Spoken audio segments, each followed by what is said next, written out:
창세기 46장 8절 34절 제목 애굽으로 내려간 야곱의 가족들 8절-25절까지는 애굽으로 내려간 야곱의 가족들의 명단입니다. 이 명단을 통하여 하나님께서 우리에게 주시는 메시지를 살펴보겠습니다. 첫째, 애굽으로 내려간 야곱의 가족은 70명입니다. 26-27절 야곱과 함께 애굽에 들어간 자는 야곱의 며느리들 외에 66명이니 이는 다 야곱의 몸에서 태어난 자이며 애굽에서 요셉이 낳은 아들은 2명이니 야곱의 집사람으로 애굽에 이른 자가 모두 70명이었더라. 성경에 보면 70이란 숫자가 많이 등장하고 있습니다. 신약의 사복음서에 보면 예수님께서 각 지역으로 복음을 전하도록 보낸 사람의 수가 70명입니다. 그리고 사내들인 공회 회원수가 의장을 제외하면 70명입니다. 70이란 수에 어떤 의미가 있기에 성경은 70이란 수를 강조하는 것일까요? 70은 7과 10을 곱한 수이며 7은 3과 4를 더한 수입니다. 3은 하나님을 상징하는 수이며 4는 세상을 상징하는 수입니다. 그리고 10은 완전수입니다. 그러므로 70이란 수가 의미하는 것은 하나님의 나라와 세상 어디에서나 완전하고 충분하다는 것을 의미합니다. 하나님께서는 70이란 숫자를 사용하셔서 야곱의 가족을 통하여 그런 하나님의 나라를 완성해 나가시겠다는 것을 보여주고 계십니다. 그런데 그 70명이 하나님의 나라와 세상에서 전혀 부족함이 없는 온전한 나라를 완성하기에는 너무나 부족하고 모자라고 연약한 사람들 뿐입니다. 가장 대표적인 사람이 야곱입니다. 야곱은 정말 우리의 연약한 모습을 그대로 숨김없이 보여주고 있습니다. 그건 야곱의 아들들도 마찬가지입니다. 하나님께서는 자격 없고 부족하고 모자란 그들을 통하여 하늘나라에서도 세상에서도 온전한 하나님의 나라를 완성해 나가시겠다는 것입니다. 어떻게 그 일이 가능합니까? 그건 하나님의 나라는 그 70명이 완성해 나가는 것이 아니라 하나님께서 친히 완성해 나가시기 때문입니다. 70명은 자기를 부르신 하나님께 모든 것을 맡겨놓고 하나님의 인도만 열심히 따라가면 되는 것입니다. 하나님께서 명하시는 대로 순종하면 되는 것입니다. 그러면 나머지 모든 일들은 전능하신 하나님께서 다 이루어 가실 것입니다.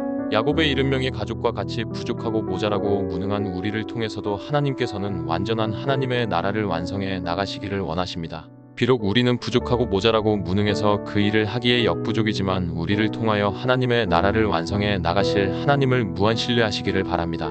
그리고 하나님께 모든 걸 맡기고 하나님의 인도를 한 걸음 한 걸음 따라감으로써 자격 없는 우리를 통해서도 하나님의 나라가 완성되어져 나가기를 바랍니다. 두 번째, 이 명단에는 야곱의 본부인인 레아와 라헬의 자식들 외에 야곱의 첩의 자식들도 다 기록되어 있습니다. 그리고 하나님께서는 그들도 정식으로 12지파의 일원이 되게 하셨고 그들을 통하여 하나님의 나라를 완성해 나가셨습니다. 그 야곱의 첩의 자식들이 상징하는 사람이 누구일까요? 그건 이방인들입니다. 이스라엘 사람들은 자기들에게만 구원이 있고 이방인들에게는 구원이 없다고 하며 이방인들을 개로 취급하였지만 하나님께서는 이방인들도 이스라엘 백성들과 똑같이 취급하시고 그들도 하나님의 백성으로 삼아주셨습니다. 그것을 가장 잘 보여주는 것이 마태복음 한 장에 기록된 예수님의 족보입니다. 거기에는 유다의 며느리 가나안 여인 다말, 여리고 성의 기생 라합, 모압 여인 룻이 당당히 이방 여인으로서 이름을 올려놓고 있습니다. 구원을 얻는 데는 이방인이라고 해서 그것이 그 어떤 제약이 될 수 없음을 보여주고 있습니다. 누구든지 예수님만 믿으면 구원 얻는데 아무 지장이 없다는 것입니다. 우리도 원래 이방인이었지만 예수님을 믿음으로써 구원을 받았습니다.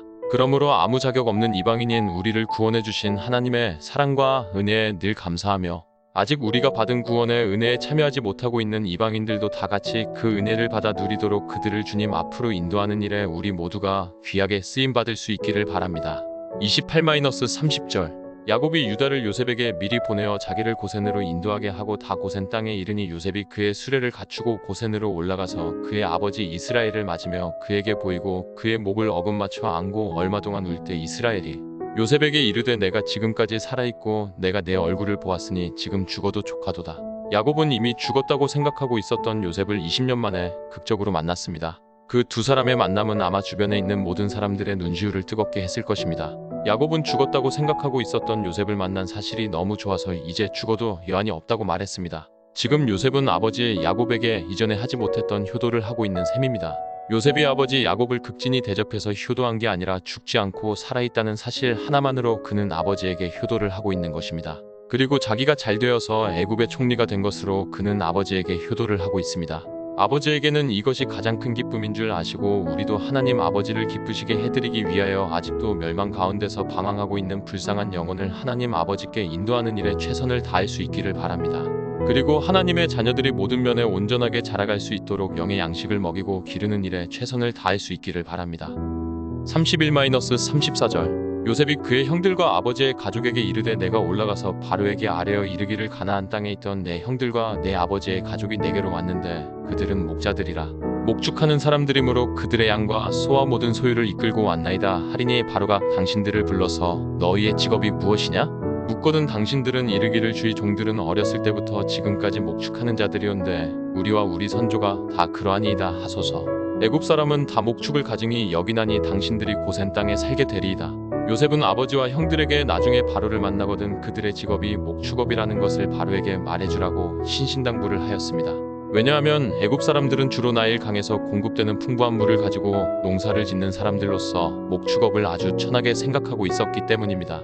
그래서 야곱의 가족들은 어쩔 수 없이 애굽 사람들과 떨어져서 살아야만 하는데 특별히 고센이라는 곳에서 살게 될 것이라고 요셉은 아버지와 형들에게 말해주었습니다. 요셉은 다분히 의도적으로 자기 가족을 애굽 사람들과 분리시키고 있는데 그 이유가 무엇일까요? 왜냐하면 야곱의 가족은 하나님을 섬기는 사람들로서 대부분이 우상을 섬기는 애굽 사람과 가까워지면 그들도 하나님을 버리고 우상을 섬기게 될 것이기 때문입니다. 그래서 요셉은 의도적으로 자기 가족을 애굽 사람들로부터 격리시키고 있는 것입니다. 그러면 영적 이스라엘 백성인 우리는 애굽과 같은 이 세상에서 어떻게 살아야 합니까? 우리는 세상 한가운데서 불신자들과 함께 살아야 합니다. 우리는 그들과 섞일 수 없다고 하며 산으로 가서 세상과 분리되어서 살 수 없습니다. 그것은 하나님의 뜻이 아닙니다. 예수님께서는 우리를 가리켜서 세상의 빛과 소금이라고 말씀하셨습니다. 그러므로 우리는 세상 한가운데서 살아야 합니다. 그러나 우리는 그들과는 다른 존재라는 사실을 한시도 잊어서는 안 됩니다. 비록 우리가 그들과 함께 세상 한가운데서 살고는 있지만 그들과 한 덩어리로 섞여서는 안 된다는 것입니다. 철저하게 그들과 분리되어야 합니다. 그게 거룩입니다. 우리가 세상 한가운데서 하나님의 자녀인 우리의 신분을 잊어버리지 않고 거룩한 모습으로 살아갈 때 세상은 그런 우리를 통하여 조금씩 변화되어져 나갈 것입니다. 세상은 그런 우리를 사랑하고 존경하고 칭찬해 줄 것입니다. 그렇게 살았던 가장 대표적인 사람이 예수님을 예표하고 있는 요셉입니다. 하나님께서는 우리도 요셉처럼 그리고 요셉이 예표하고 있는 예수님처럼 살기를 원하십니다. 즉 세상 한가운데서 거룩을 잃지 않고 거룩한 하나님의 백성으로 살아가는 것입니다. 그런 나 한 사람을 통하여 이 세상이 점점 거룩한 하나님의 나라로 바뀌어져 나가기를 주님의 이름으로 간절히 소원합니다.